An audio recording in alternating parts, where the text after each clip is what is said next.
బ్రెజిల్లోని Rio de Janeiro నగరంలో G20 సదస్సు ప్రారంభమైంది. ప్రధాని మోదీ, అమెరికా అధ్యక్షుడు బైడెన్, చైనా అధ్యక్షుడు జిన్పింగ్ తో కీలక చర్చలు జరిపారు.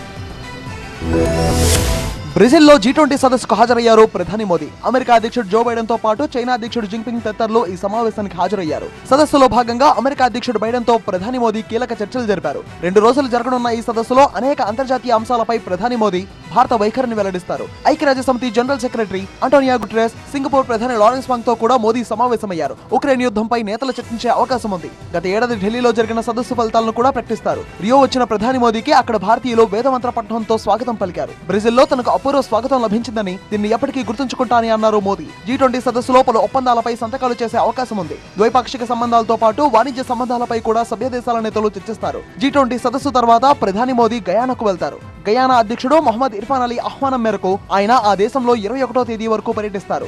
గయానాలో జరగనున్న ఇండియా కరికం సదస్సులో కామన్వెల్త్ ఆఫ్ డొమినికా తమ దేశ అత్యున్నత పురస్కారాన్ని ప్రధాని మోదీకి ప్రదానం చేస్తారు. 50 ఏళ్ల తర్వాత భారత ప్రధాని గయానాలో పర్యటిస్తున్నారు.